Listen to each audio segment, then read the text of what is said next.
Una de las tendencias de la naturaleza humana a través de todos los siglos es tratar de acercarse a un Dios que el ser humano ha ignorado, que ha desconocido, y como no conoce ni cómo es Dios ni qué es Dios, algo existe, la Biblia lo dice, dentro del ser humano, que hace que los seres humanos se acerquen a Él con sacrificios, ¿verdad? Entonces tenemos toda la historia humana de las religiones, donde la mayor parte de las tribus, de las culturas, han creído que a Dios se le aplaca o se le agrada a través de sacrificios. Los aztecas aquí en México, en nuestra república, ofrecían sacrificios humanos a los dioses. Los egipcios ofrecían sacrificios, enterraban a sus muertos con su espada, con su comida, porque algo les decía que después de esta vida iba a continuar la vida. Entonces, vemos pues que el ser humano ha tratado de agradar a Dios, y cuando el ser humano conoce a Dios a través de la revelación de la Biblia, el ser humano comienza a entender que ese Dios que está en el cielo nos habló a nosotros y se reveló a nosotros y nos ha dejado claramente sus instrucciones para que sepamos que no existe ninguna forma de agradarlo más que a través de la fe. Entonces, una vez que sabemos que sin fe, como dice Hebreos 11:6, sin fe es imposible. O sea, no hay ninguna otra forma de poder ni siquiera acercarnos a Él.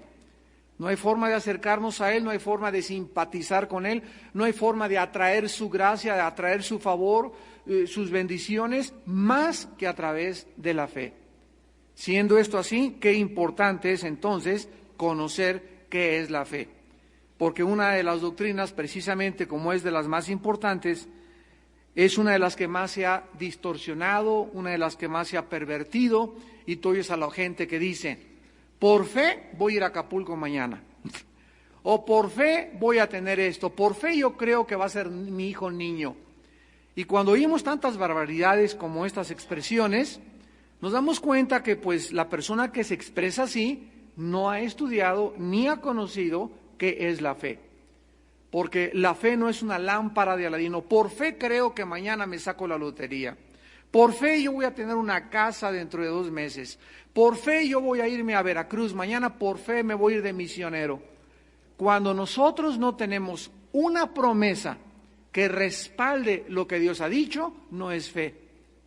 Es una ilusión vana y se puede convertir en una esperanza.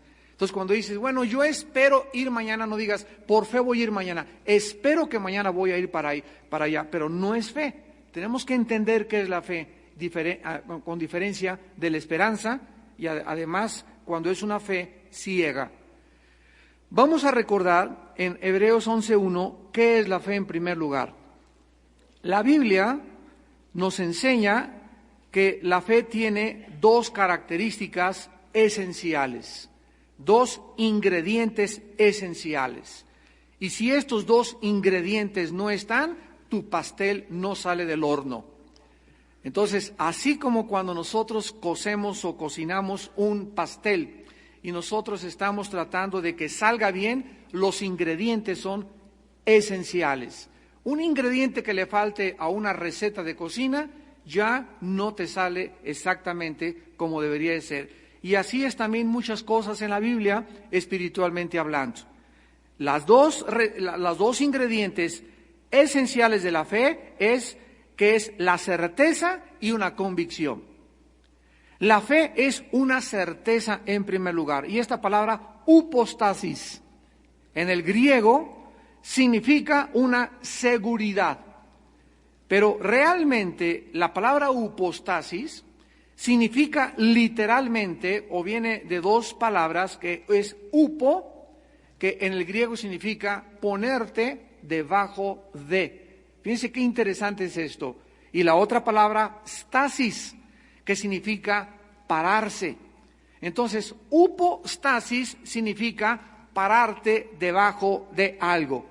Y cuando entendemos esto, significa, ¿qué es la fe? Es aquello que está parado o que permanece en pie debajo de un fundamento. Algo que está parado o que permanece en pie, que no se puede caer porque tiene un fundamento. Es una palabra que usaban los griegos para las estatuas, por ejemplo.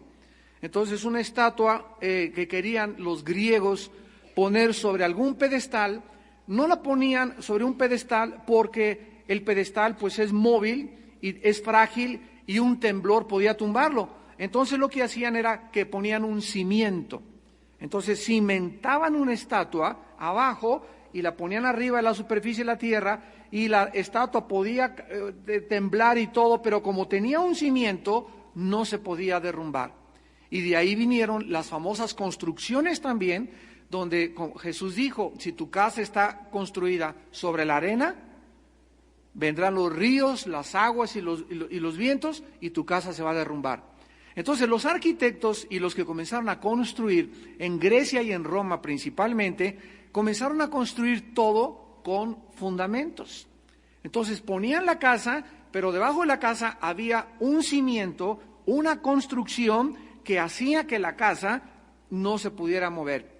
Pues así es exactamente lo que el Espíritu Santo nos quiere retratar de nuestra fe. Hay personas que están paradas sobre nada y dicen, yo tengo fe, pero su fe no tiene un fundamento. Están parados porque les preguntas, ¿y tú en qué crees? Y te contestan, pues yo creo en lo que me dijo mi compadre, o yo creo lo que mi mamá me enseñó, o yo creo lo que mi religión me ha enseñado. Bueno, y tu religión le preguntas, ¿qué cosa te ha enseñado? ¿En qué está basada tu religión? Y si te contestan en la Biblia, les preguntas, ¿conoces la Biblia? Y lo que la Biblia enseña es la fe, y te dicen no. Entonces te das cuenta que la mayor parte de las personas dicen que creen en Dios, pero no tienen fundamento. No están paradas sobre una base porque no conocen ni siquiera en qué está fundamentada su fe. Se llama la fe del carbonero. Yo creo lo que la gente dice, la gente lo que me ha enseñado, lo que a mi papá le enseñaron, lo que el cura me enseñó, lo que a mí me dijeron, pero jamás tuve la intención de investigar mi fundamento, si mi fe tenía base o era una fe totalmente móvil, que se convierte en una simple creencia. Muy bien, entonces la fe es una seguridad, es un fundamento. Ahora vean ustedes esto. Tiene que tener un fundamento la fe, porque la fe está relacionada con el futuro. ¿Ya lo vieron?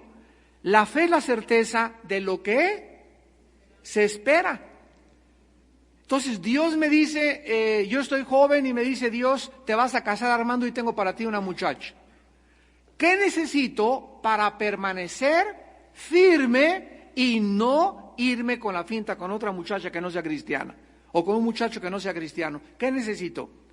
En primer lugar, tengo que tener una seguridad, un fundamento de que es verdad lo que Dios me está diciendo, ¿verdad? ¿Por qué necesito ese fundamento? Porque tengo que esperarla. Y mientras estás esperando a que llegue tu chocorrol, ¿verdad? Tu panquecito marinela, pues van a venir vientos y van a venir lluvias que te van a mover, y van a haber chavas que te van a mover el tapete, como dicen los jóvenes. Y va a haber ocasiones en que va a haber chavos que te van a mover el tapete, ¿no? Y qué guapo está, y qué bonita está, pero no es cristiano, no es cristiana, y tiene estas cosas. Entonces, estos vientos y estas lluvias que vienen y azotan nuestra vida, si tú no tienes un fundamento, te mueven y te quitan de tu base. ¿Y qué pasa? Te vas con la finta y te caes en el pozo. Entonces, ¿ven por qué necesitamos un fundamento? Porque estamos esperando algo. Y en la espera, si no estás fundamentado, los vientos te sacan. Porque tú no puedes esperar, un barco no puede estar esperando a salir en 3 o 4 días si no tiene un ancla. Entonces, si el ancla no está en el muelle y no está amarrado el barco, los vientos se lo llevan porque no es el tiempo de moverse. Y entonces esta es precisamente la fe. Es un fundamento para permanecer firmes mientras Dios nos da lo que nos ha prometido. Y en este proceso se llama la paciencia. Tenemos que esperar, con paciencia. Dios te ha dicho, te voy a bendecir en tu trabajo, en tu jardinería, en tu panadería, en tu plomería, pero sé honesto en tus cuentas. Sé honesto en la forma como les pagas a tus empleados. No me andes ahí brincándote por otro lado y haciéndome tranzas, porque tú tienes que esperar a que yo bendiga tu trabajo, porque te he prometido que yo bendigo el trabajo cuando hay integridad y hay honestidad. Entonces, en el proceso en el que tu panadería crece y en el proceso en el que tu plomería crece y tu negocio crece, necesitas esperar, ¿verdad? Pero si no tienes un fundamento, no vas a esperar y van a venir negocios chuecos y van a venir cosas que te van a ofrecer y el viento te va a llevar y te va a sacar y vas a perder la promesa. Entonces, esto es lo que el Espíritu Santo nos quiere dar a entender. Ojalá que lo hayan podido comprender. Y en segundo lugar, la fe. Dice Hebreos 11:1, es una convicción. Es una convicción. Esta palabra, elechos, es otra palabra importante porque significa, la palabra convicción significa una prueba que ha sido sometida y ha pasado. Una prueba que ha sido sometida o alguien que ha pasado una prueba y o se ha graduado o ha pasado esa prueba. Vean ustedes que la convicción que nosotros necesitamos para nuestra fe está relacionada con lo que no se ve. No me vean a mí, vean su Biblia. Con lo que no se ve. A ver, vamos otra vez por orden. La fe es una seguridad, una certeza, un fundamento de algo que estoy esperando. Y como a fuerza necesito esperar para que sea fe, si me adelanto o me desespero, ya no es fe. ¿Correcto? Y nuestro enemigo más grande es la impaciencia. Entonces necesitamos tener ese fundamento que nos va a hacer aguantar, esperar mientras viene la promesa. Pero al mismo tiempo necesito estar convencido de que eso que Dios me ha prometido, eso que estoy esperando, va a venir, aunque no lo vea. Entonces vamos a regresar al ejemplo de los muchachos y al ejemplo del negocio. Ahí está el muchacho esperando su chocorrol, su muchacha, pero él tiene un fundamento, él vive en la palabra de Dios, él vive en oración, y entonces vienen las tentaciones por acá y por allá, no se va con la finta, con ninguna otra tentación que le venga, porque él tiene su fundamento puesto en la palabra, y Dios se ha dicho, soy tu pastor, y tengo una mujer para ti, que va a ser la madre de tus hijos, etcétera, etcétera, y él permanece firme, fundamentado, pero al mismo tiempo, él está en una iglesia donde no hay ninguna candidata. ¿Y cuántos cristianos hemos oído que dicen, es que el hermano se fue de la iglesia porque no había ninguna chava que le gustara? ¿Cuánta gente anda buscando iglesias para buscar sus chocorroles? O para buscar a sus gancitos marinelas. Y es increíble. Y hermano, ¿por qué no está en la iglesia? Porque mi hijo no encontró ninguna muchacha que le gustara en esa iglesia. Entonces, fíjense, como él no ve, y ni muchachos ni muchachas, dice, es que aquí no voy, si me quedo aquí no encuentro. Entonces, en ese momento, deja de actuar en fe.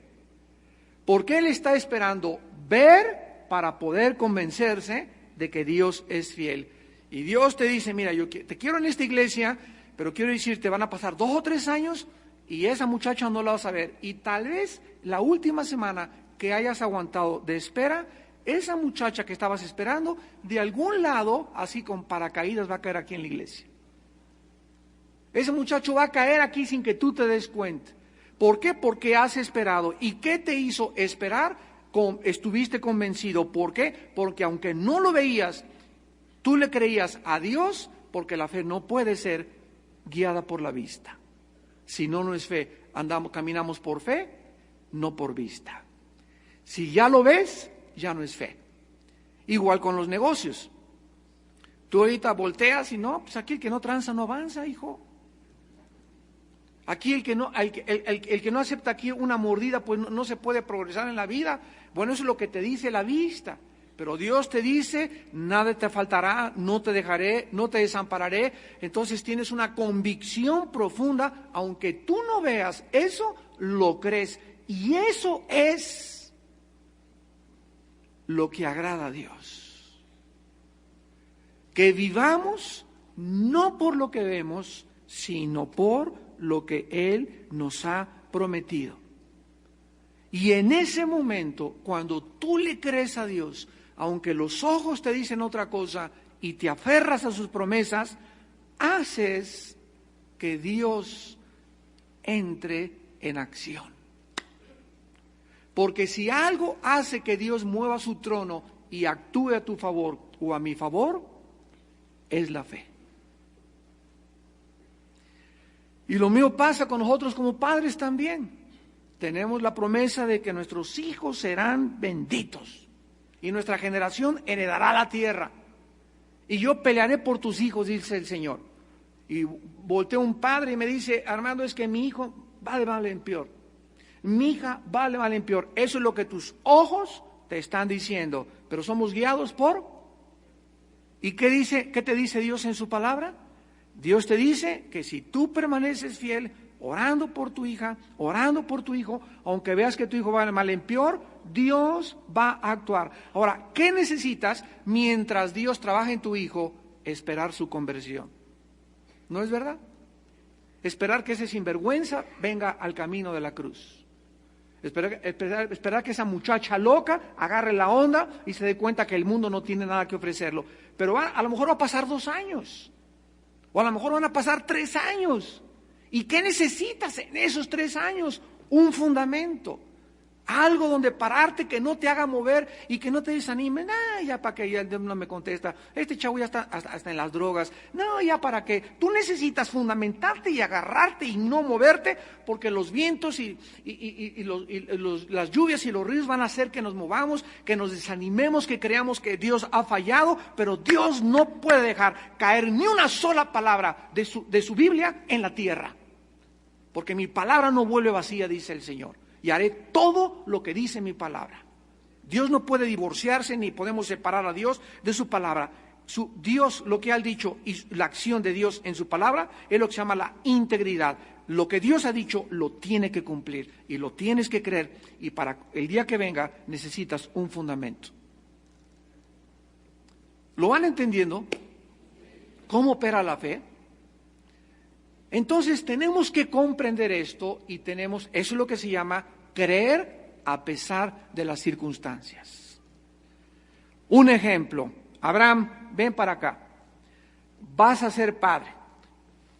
Sí, Señor, yo sé que tú eres poderoso, ¿verdad? Y Sara y yo pensamos tener muchos hijos. Pues pasan 25 años. ¿Y cuál hijo? ¿Y cuál hija? Nada. Y llega el momento en que físicamente y humanamente Abraham y Sara estaban indispuestos. Ella creo que tuvo hasta 3 menopausias ya. Y él, nada, ¿verdad? Fue al hospital Los Ángeles y le dijeron, bueno, ni con globito, Abraham. Los dos descalificados para ser padres. Ya, los dos ya, ¿verdad? Están como para descansar y irse a Acapulco y ya olvidarse de eso. Sin embargo, Dios había dicho que iban a ser padres. Entonces, en ese momento, ¿qué sucedió? Vayamos a Romanos capítulo 4. En ese momento había 2 caminos. Un camino era que Abraham, después de regresar del doctor, y Sara del ginecólogo, se pusieran a llorar. Ay, Señor, tú nos dijiste y no pasa nada, y vemos que mi hijo no se convierte, que mi negocio no prospera, etcétera, etcétera. Y ahí es cuando viene se llama la prueba de la fe. Y Dios tiene, escúchame, Dios tiene forzosamente que probar nuestra fe, de diferentes formas, de diferentes en diferentes circunstancias. Aquí en Romanos 4, dice la Biblia en el versículo 18, bueno, vamos a leer el versículo 17 porque aquí hay una cosa importantísima.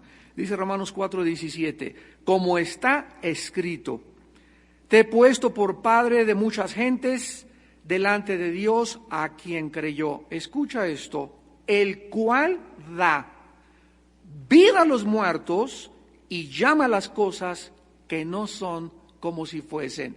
Estas dos características de Dios son las dos cosas más grandes de Dios. Ilumínalo hoy en tu Biblia, subráyalo hoy en tu Biblia, porque son las dos cosas más grandes de Dios. Dios es el Dios que a lo que está muerto le da vida. ¿Qué cosa más imposible hay que algo que está muerto vuelva a vivir? Nadie más que Dios lo puede hacer, ¿verdad? Nadie más que Dios lo puede hacer. Tu hijo no está muerto. Tu hijo anda desbalagado, tu hija no está muerta todavía, anda desbalagada.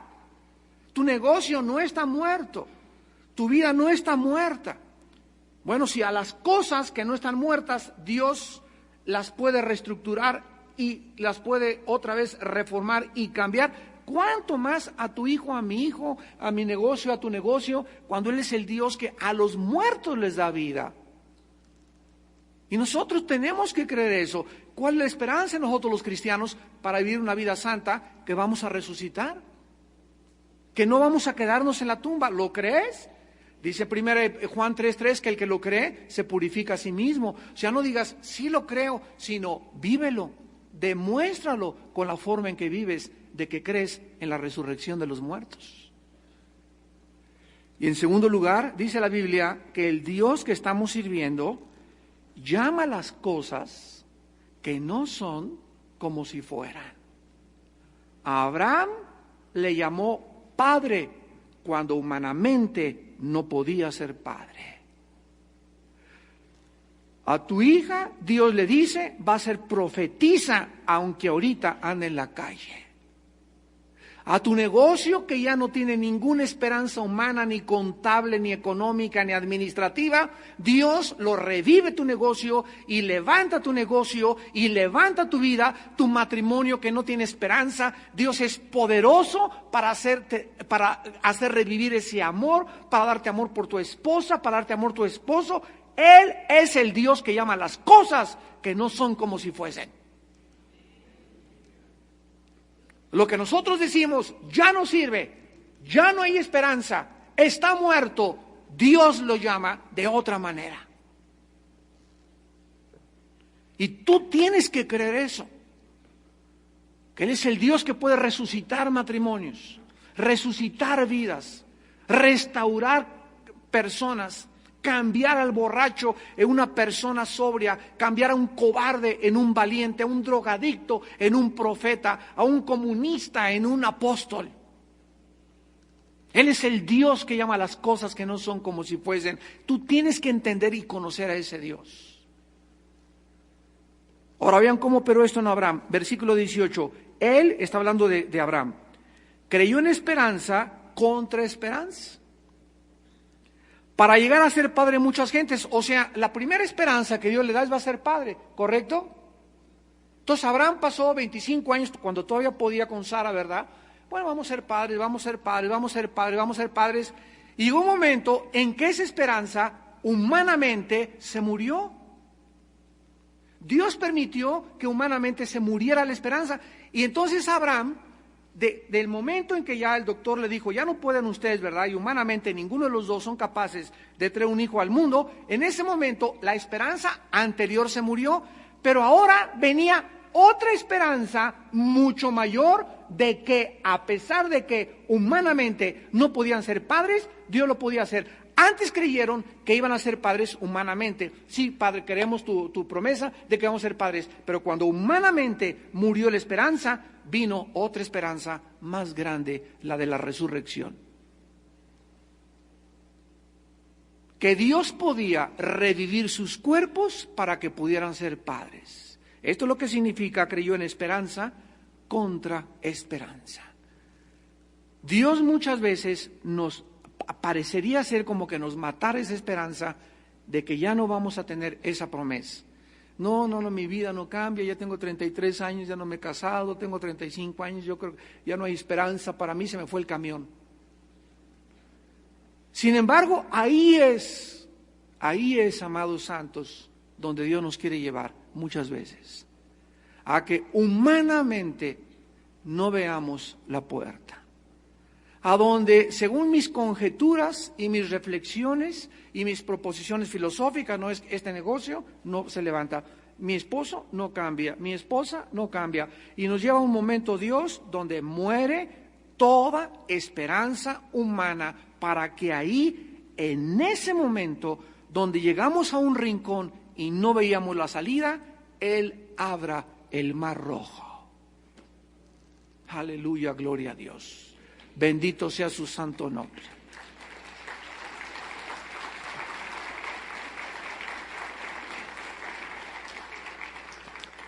Ahora vean ustedes el proceso que operó dentro de Abraham. Versículo 19. Y no se debilitó en la fe al considerar su cuerpo. Número 1.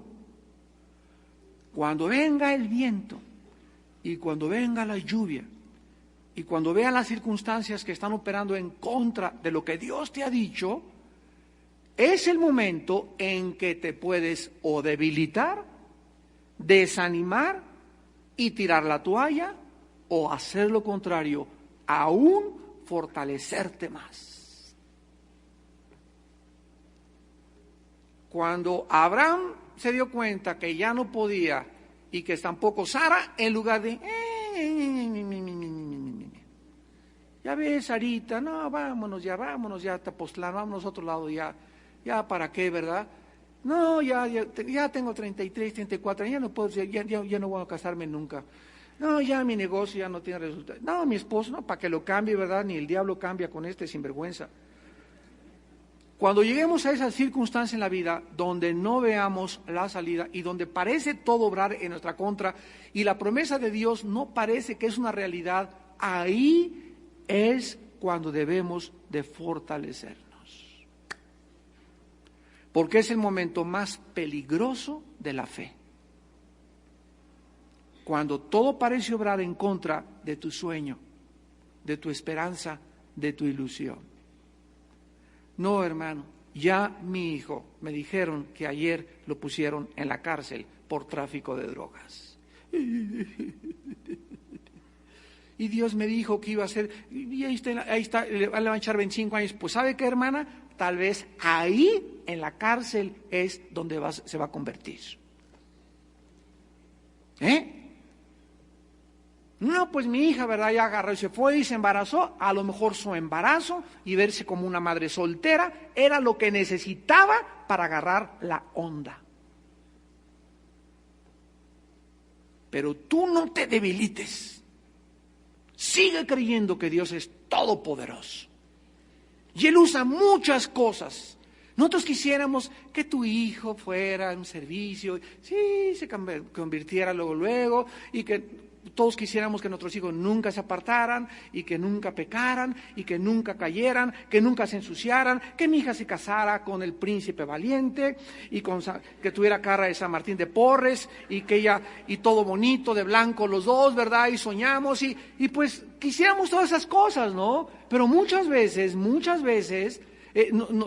son burbujas de jabón y son cosas que hemos visto en las telenovelas y en el cine, y la realidad la vivimos y es totalmente diferente la realidad, y es diferente a lo que nosotros esperamos, y vemos que la vida nos golpea, que la vida no es así, que la hija se embarazó, que el hijo hizo estas cosas, que se puso a robar, que lo metieron a la cárcel, y cristianos, sí, los cristianos también somos igual que los demás padres, sufrimos también todos los problemas que todos los demás padres sufren, pero tenemos confianza y un fundamento en que va a cambiar eso. Esa es la diferencia. El que no es cristiano agarra el pomo, la botella, la droga, las pastillas tranquilizantes. ¿Por qué? Porque quieren ahogarse y quieren anestesiar su realidad y no enfrentar la realidad en sus 5 sentidos. Por eso escapan y buscan puertas falsas. porque no tienen un fundamento. Cuando vienen los vientos y los ríos, se les siente que se les cae el mundo, que no pueden enfrentar eso. No, esto no lo puedo soportar, esta noticia no la puedo soportar. ¿Por qué? Porque no tienen un fundamento, no tienen fe. ¿Se dan cuenta qué poderosa es la fe, hermanos? Es lo único que nos sostiene. Es nuestra ancla para sobrevivir los golpes de la vida. Entonces Abraham, en primer lugar, no se debilitó al considerar su cuerpo. O sea, en el espejo se vio y, ¿verdad?, ya no tenía cara de Antonio Banderas. Ya tenía 100 años.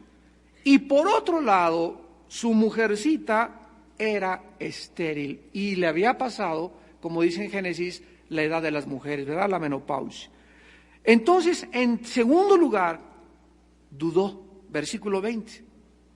Tampoco dudó por incredulidad de la promesa de Dios. Entonces vemos que en primer lugar somos amenazados a debilitarnos. En segundo lugar podemos comenzar a dudar. ¿Será cierto? Como dicen en Guerrero, ¿será huaca? ¿Será mentira? ¿Será la vieja del otro día? En ese momento Dios ha dicho que yo voy a servirle y Él tiene un hombre para mí y tiene una mujer para mí y no importa que me case a los 40 años, es 1000 veces mejor casarme a los 40 años que casarme a los 30 y vivir un infierno. 1000 veces mejor. ¿Por qué tiene que ser a fuerza a los 25? Ya andan todos, ay hermana, hay que conseguirle novia porque ya tiene 25 años, ya tiene 30, se le está pasando, hay que conseguirle novio. Esa es la mente del mundo. Y tú no debes de permitir que esas presiones, ahí están los vientos, son los vientos, que te comienzan a qué cosa, a sacarte, no es que ya, y por la prisa te vas con un zángano, que te va a sacar canas y te va a hacer vivir un infierno en tu vida. 1000 veces mejor hasta los 45 también si se puede, pero con el hombre y con la mujer de Dios. Entonces Dios tiene para todos un propósito diferente, no todos a fuerza a los 30, a los 25, a los 23. ¿Por qué? Dios tiene un programa diferente para nosotros y el programa que tiene para mi vida yo lo creo y me afirmo en mi fundamento y me amarro a ese fundamento y a las promesas de Dios y no dudo porque Él lo ha prometido. En tercer lugar, dice la Biblia que se fortaleció en fe, dando gloria a Dios. Ahí en ese momento, cuando las circunstancias están en nuestra contra, en lugar de debilitarnos y dudar, debemos en ese momento hincarnos, leer más la Biblia, orar más, en otras palabras, fortalecer ¿qué cosa? Nuestro hombre interior. La fe solo puede ser fortalecida con la palabra de Dios, porque la fe es por el oír y el oír por la palabra de Dios. En lugar de que en esos tiempos te despegues de la Biblia, ya no quiero la Biblia y, pues estoy muy desanimado, ya tengo 3 días que no leo la Biblia porque ya estoy muy agüitado, estoy muy desanimado, ya tengo muchas dudas. En lugar de que todas esas cosas sucedan, agárrate con más fuerza todavía a la palabra de Dios. Pues ahora voy a leerla más y voy a memorizarla más y voy a ir en contra de las circunstancias y te fortaleces en fe. Versículo 21, y entonces mira lo que pasa, tienes una convicción, plenamente convencido. Ahí está. La fe es la certeza y la convicción de lo que no se ve.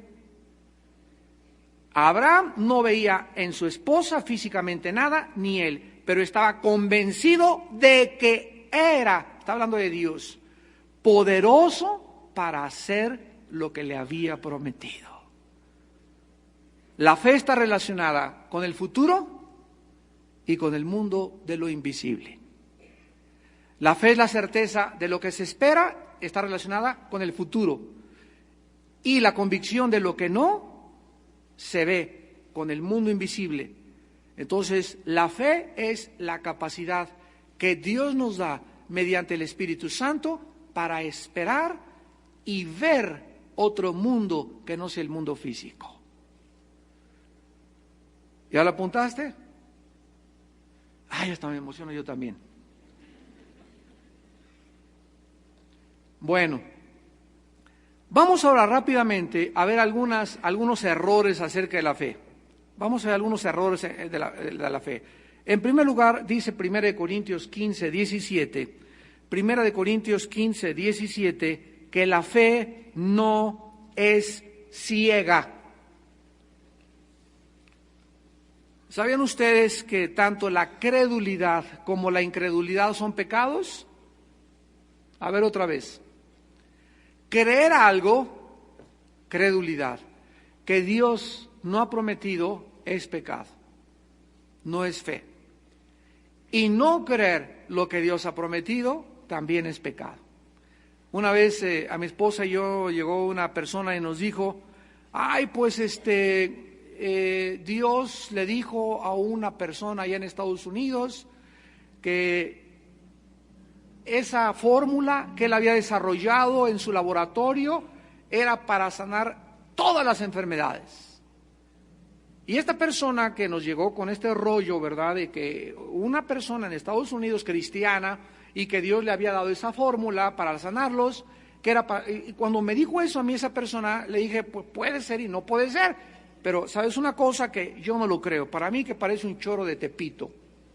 De esos que te vendo, esta semillita te cura juanetes, te cura el dolor de hígado, te cura la garganta, y hay hasta predicadores, falsos predicadores en las estaciones cristianas que te dicen que te curan toditititite las cosas, ¿verdad? Les llaman parlachines, les llaman habladores. Esas personas no deberían ni siquiera tener estar ni siquiera en un programa cristiano. Entonces, esta persona nos dice, no sean incrédulos, así nos dijo, y le dijo, un momentito, tú no puedes hacerme creer algo que no está en la Biblia. Entonces, el hecho de creer cosas, de que, ay, no seas incrédulo porque pasó esto y el otro, y se apareció una imagen plantada en una puerta, y apareció un ovni, ¿sabes una cosa? Algo que no está en la palabra de Dios, Dios no me manda a creerlo. Por lo tanto, no tengo miedo de ser incrédulo. Ahí sí soy escéptico 100%, porque Dios nos manda a creer lo que está en la Biblia. Entonces, la fe no es ciega. Vean ustedes cuál es el fundamento de la fe. 1 Corintios 15, 17. Y si Cristo no resucitó, vuestra fe es vana.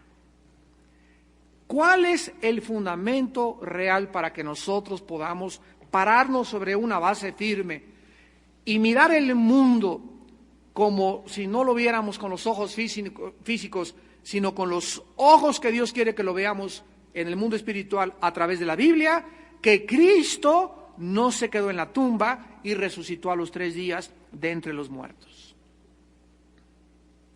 Porque si Cristo no hubiera resucitado de entre los muertos, ¿cuál sería nuestro fundamento? ¿Cuál sería nuestra base sobre la cual estaríamos parados? ¿Estaríamos parados sobre un sistema de creencias, sobre dogmas, filosofías, mitologías griegas, sobre la cual todas las religiones están paradas? Si tú hablas, por ejemplo, con un musulmán, para que me entiendan, oye, amigo musulmán, ¿en qué estás fundamentado para creer en el Corán? El Corán no trae ninguna profecía, ninguna evidencia científica, pero vámonos más hondo. ¿Quién hizo el Corán? Mahoma. ¿Quién era Mahoma? Se casó con una chavita de 10 años. Se casó con otra mujer que la estuvo explotando. Dijo que se le había aparecido un arcángel, él no sabía ni leer ni escribir y comenzó a hacer el Corán, donde continúa diciendo que el ángel le dijo que él tenía que matar a los infieles, o sea, a los judíos y a los cristianos. Entonces, si nos remontamos al fundamento del Corán, si hablamos con un católico, lo mismo, ¿verdad? ¿En qué está basada tu fe, señor católico? ¿En la Biblia? Tiene que estar en la Biblia. Sí, pero tu Biblia no es igual a la mía. Bueno, mira, trae tu Biblia, la tuya, la que tiene el imprimatur, la que tu padre el arzobispo, tu padrino el arzobispo, le puso ahí que... Entonces, vamos a compararla. ¿Qué dice la Biblia? Es que yo no lo he leído. Entonces, ¿sobre qué estás parado? Pues lo que me dijo el cura, lo que me dijo el señor arzobispo, lo que me dijo mi tía, lo que me dijo mi prima la monjita, pero ¿tú has checado ellos en qué están basados? Pues en la Biblia, vamos a la Biblia. Y en todas las Biblias, hasta en la Biblia de los mormones, hasta en la Biblia de los testigos de Jehová, en cualquier Biblia dice, no hay un solo mediador más que Jesucristo. 1 Timoteo 2:5. Hechos 4:12, no hay un nombre bajo el cielo, otro nombre en que podamos ser salvos más que en Jesucristo. Entonces, si venimos a la Biblia, nos damos cuenta que tu fe no es fe, es creencias, mi querido compadre. Tu religión está basada en creencias nada más, pero no es cierto que tienes el fundamento de la Biblia, porque lo que tú me dices y lo que te han enseñado contradice lo que está en tu propia Biblia. ¿Se dan cuenta? Es una fe ciega. Es una fe que no tiene fundamento. Y el cristianismo, damas y caballeros, el cristianismo no es un sistema de creencias, no es un grupo de dogmas como de Confucio, la regla de oro, el Tripitaka de Buda, el Popo, los Vedas, el Corán. El cristianismo es un sistema de pensamiento que está basado en un hecho histórico, la resurrección de Jesucristo. O sea que si Cristo se hubiera quedado en la tumba, no existiría tal cosa como el cristianismo, porque el cristianismo tiene una base y un fundamento sobre el cual está parado la resurrección de Cristo. Si Cristo no hubiera resucitado, no existiría el cristianismo. El cristianismo permanece o se derrumba con la resurrección de Jesucristo. ¿Y cómo sé que Jesucristo resucitó, hermanito? Bueno, hoy estamos a 25 de enero del año 2003. ¿Desde cuándo? 2004. ¿Desde cuándo estamos contando el 2004? ¿Antes de Buda o después de Buda? ¿Antes de Mahatma Gandhi o después de Mahatma Gandhi? ¿Antes de Hare Krishna o después de Hare Krishna? ¿Antes de Platón o después de Platón? ¿Antes de Mahoma o después de Mahoma o del Corán? Antes de Cristo y después de Cristo. La entrada de Cristo al escenario mundial fue tan impactante que dividió la historia. Y los rusos, los maometanos, los sirios, los italianos, mexicanos, ingleses, franceses, todos los australianos, todos contamos el calendario antes y después de Cristo, menos los judíos que continúan con el calendario lunar de 360 días.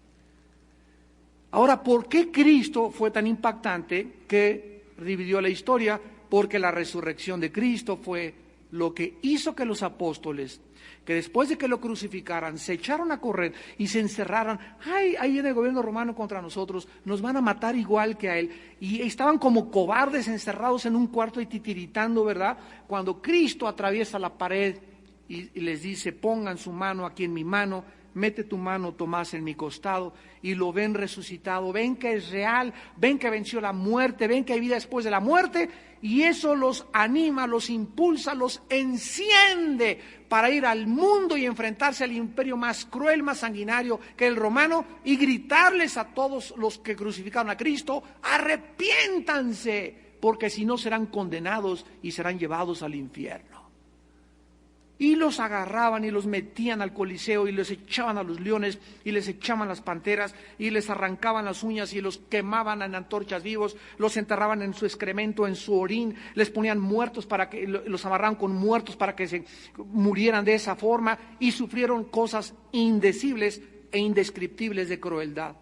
Y sin embargo, durante 350 años, el mundo antiguo, el cristianismo de la iglesia primitiva, se enfrentó a ese imperio, y el cristianismo conquistó al imperio romano. El diablo vio que no pudo detener. Ahora, ¿qué fue lo que encendió a todo ese grupo de cristianos para enfrentarse contra el gobierno romano y dar sus vidas? Que Cristo había resucitado. Y lean ustedes el libro de los Hechos y se van a encontrar con que el mensaje de los cristianos era: Cristo resucitó de los muertos. Hermanos en Cristo, en segundo lugar, la fe no viene por orar. La fe no viene por orar. Tú puedes estar, Padre, santificado sea tu nombre, ay María, y dale, y puedes estar 3 o 4 horas orando y no viene la fe por el orar, porque la fe viene por el oír. y el oír por la palabra de Dios. Romanos 10:17. La fe viene por el oír, no por el orar.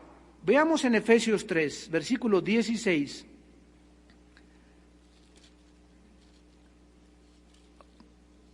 Le hice, porque muchos de ustedes se han de haber quedado sorprendidos, ¿verdad? Pero ahí está, no leemos la Biblia. La fe no viene por orar. La fe viene por leer la Biblia. En otras palabras, si tú estás orando 2, 3 horas diarias y te levantas y oras y oras y oras y oras y vienes a una reunión de oración y oras y oras y oras y oras, ¿qué está sucediendo? ¿Qué está lográndose con esa oración? Tu fe no va a ser fortalecida por la oración. Dice en Efesios 3, versículo 16. Pablo está orando para que les dé conforme a las riquezas de su gloria el ser fortalecidos con poder en el hombre interior por su espíritu. La oración nos fortalece interiormente. La oración nos fortalece interiormente. La fe guía a orar. Esta es la diferencia. La oración es el resultado de tu fe, pero no es la fe. Es como las obras, las buenas obras que yo hago no son para ganarme el cielo. Yo no me porto bien para ganarme el cielo. Me porto bien porque mis obras son el resultado de mi fe. Primero es la fe, después son las obras. Primero es la fe, después la oración. Si tú te pones a orar y lo que tú estás orando no es basado en las promesas de Dios, te puedes pasar 5 horas orando sin fe y tus oraciones no llegan al cielo, porque si las oraciones no son elevadas a través de la fe, es imposible agradar a Dios. Mi oración, cuando yo oro a Dios, tengo que creer el momento en que yo oro para que Dios me oiga. Por lo tanto, mi oración tiene que ser respaldada y fundamentada con la fe. Una vez, quiero terminar con esto, llegué a una casa de una hermana y me invitaron a desayunar. Tenía una mujer ya grande cristiana con su hermana y sus hijas. Llegué como a las 8 de la mañana hace muchos años, aquí por Valle Dorado, me acuerdo muy bien.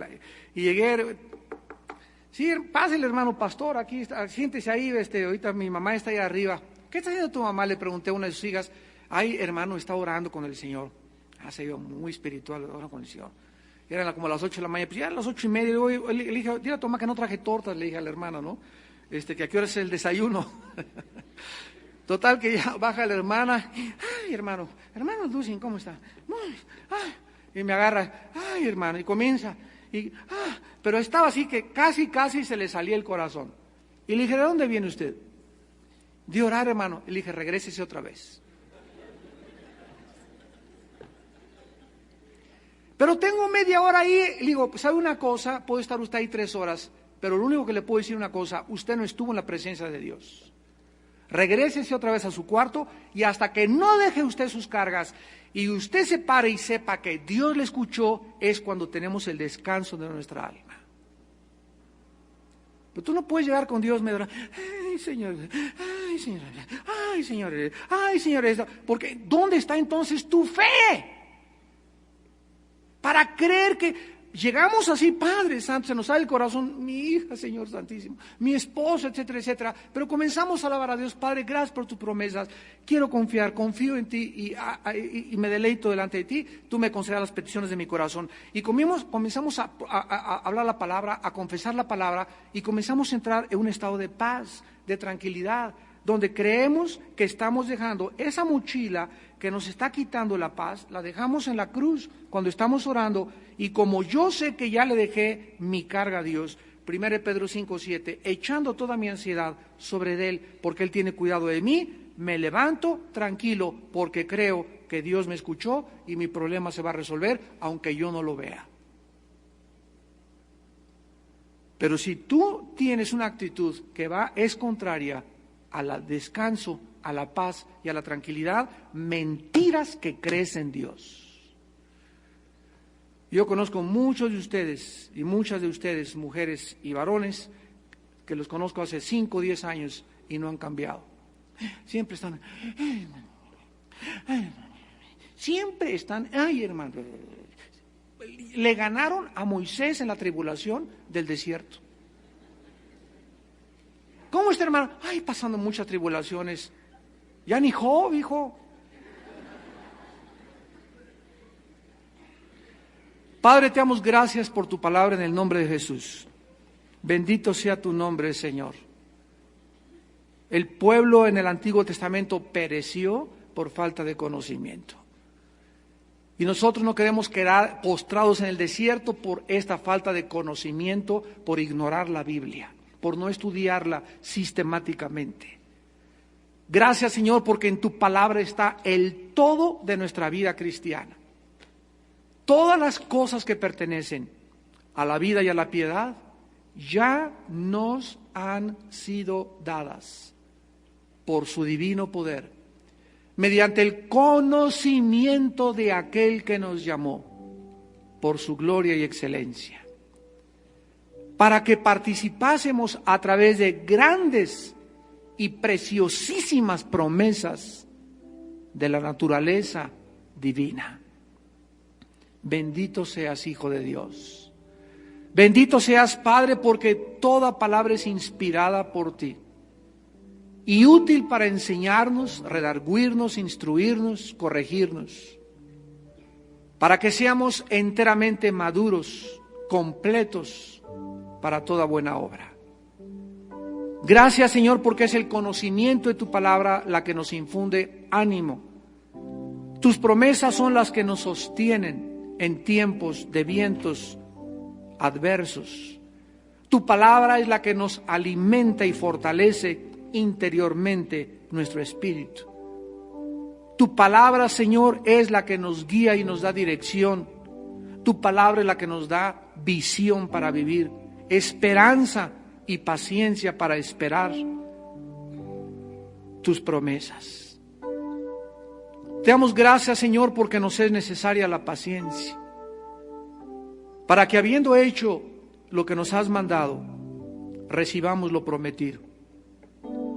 Y si no hay esta paciencia en nuestras vidas, si no hay esta actitud de esperar y no desesperarnos, vendrá el enemigo a robarnos tus preciosísimas promesas.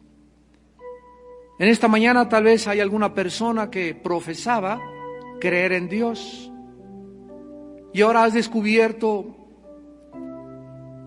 que no tenías fundamentos. Era una fe ciega, era una fe religiosa, pero que nunca te habías preocupado en investigar ni en conocer en qué se basaba tu fe y además si estabas en lo cierto. Ahora el Espíritu Santo te ha enfrentado en esta mañana con su palabra y te ha mostrado que tú necesitas otro tipo de fe. Ahora Dios quiere que tú confíes en Él, que tengas una certeza, una seguridad en esta mañana de que Él es real. Y aunque no veamos a Dios, estamos esperando su segunda venida. ¿Quién nos da esta convicción y esta seguridad? La Biblia y el Espíritu Santo. El Espíritu nos da testimonio a nuestro espíritu de que esto es así, de que estas palabras son fieles y verdaderas y que ninguna de ellas dejará de cumplirse, porque Dios no es hombre para que mienta, ni hijo de hombre para que se arrepienta, como nosotros nos arrepentimos hacia el pecado. En esta mañana te invito a que vengas a la cruz, que vengas a Cristo, que te encuentres con Él, tal vez por primera vez, y le permitas entrar a tu vida como tu Señor y Salvador. Si tú en esta mañana quieres por primera vez venir a Cristo e invitarlo a tu vida, ahí desde tu lugar, dile estas palabras: Señor mío y Dios mío, te pido perdón por mis pecados. Reconozco que he vivido equivocadamente, que no creo ni he creído tus palabras, que mi fe no estaba basada en la Biblia, sino en creencias populares sin fundamento. Ahora creo que Jesús en la cruz pagó con su sangre por mis pecados, que a los 3 días se levantó de entre los muertos y que aunque no lo vea, Él es real. Y te espero, Jesús, que vengas por mi alma el día de mi muerte, para llevarme ante la presencia de tu Padre y ser coronado y reinar junto a ti. Jesús, entra a mi vida en este instante. Te recibo como mi Señor y mi Salvador. Y te doy las gracias por darme esta fe en esta mañana que yo no tenía. En el nombre de Jesús. Amén.